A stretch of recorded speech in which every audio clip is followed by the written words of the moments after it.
The first drawings that I had done were of fire people, and then this fire character and a water character coming into a city. The idea of these elements started off from the periodic table of elements. It always looked like an apartment complex to me, and that concept started from like, oh, what if the elements were characters, but we boil it down to the classical elements like earth, wind, water, and fire. Those are characters we've never done before. How are we gonna possibly animate that? I would start showing this around, and there would be this wall of like, oh, how are you gonna do that? This question of, oh, what if fire fell in love with water connected to me with my relationship with my wife who wasn't Korean.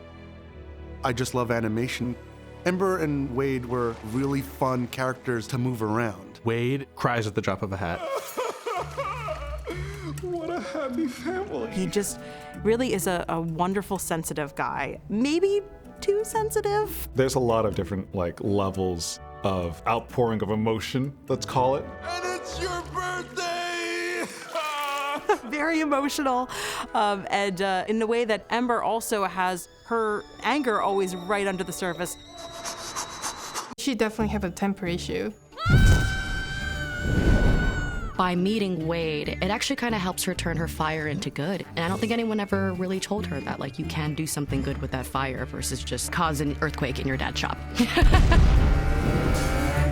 I think a goal from the beginning for this movie was to make sure the characters weren't human-like characters who had water flowing on top of them. For Ember, it wasn't that she was a skeleton on fire, it's that she is fire and Wade is water. They have hands and legs, and then they have face similar to us, but that does not mean that they will move like human. We had the challenge to create characters who were very fluid and behaved very elemental, and we didn't necessarily have systems in place yet for achieving that. If you set something on fire and you want to make a character out of it, a puppet out of it, I don't know how to do that.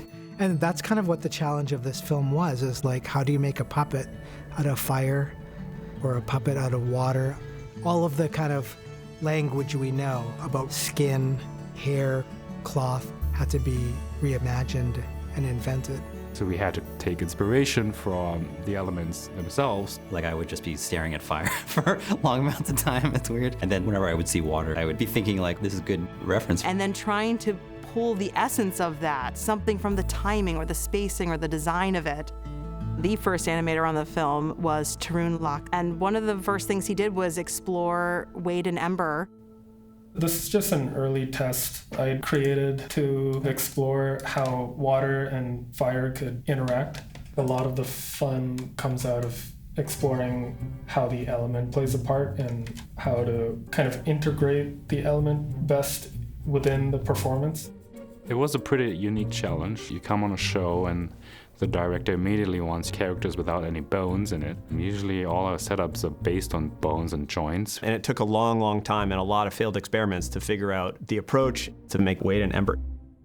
When I was just started developing Ember, I just had it in my mind that what if she's really flexible, so even though she's just walking, she kind of looks like she's dancing. There's no straight line in her line of action. Every time she moves, there's always curve to it. There is a fluidity to fire, but it's primarily spiky forms, sharp, and that's in her form because of her personality as well as her element. Pete always wanted to feel like a flame. So that was the baseline of the shape language of her body and face. The goal was to simplify the fire itself and stylize it between realism and really simple cartooning.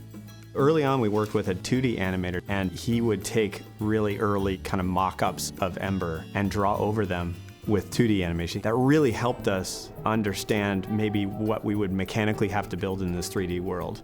And one of them was just the sort of figure eight quality that he would create in the drawing of Ember's leg as she moved forward, and that helped us get rid of that rigid feeling.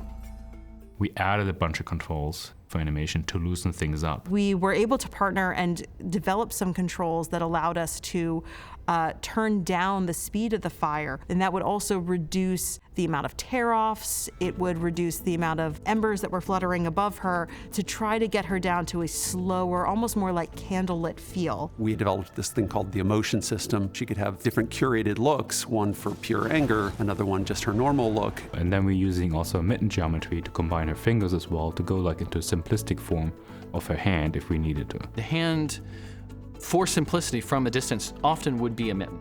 But as she would separate her fingers, the animators could, have individual fingers, or they could have a mitt. This can't be just a mitt full of fire. She did need to be able to emote with her hands and pick things up and do different things. That way, Ember can actually retract and grow back the hands if she wants to. And the same with any other portions of her body. And that translated into that idea of presence and being able to shrink various parts of her body and slide that around to create an effect of moving transparency. There was such a handshake on this film, more so than any other, between animation, shading, our close work together with the characters team for the rigging and modeling, and of course the effects department. That's what the animators see, and that's the final render. It was really an artistic adventure to discover how loose the pyro could be, how tight to the animation it had to be, and in a variety of settings. I think a lot of the real discovery of the scale of fire, the behavior of fire, was the effects team. They really dialed that in to create a physically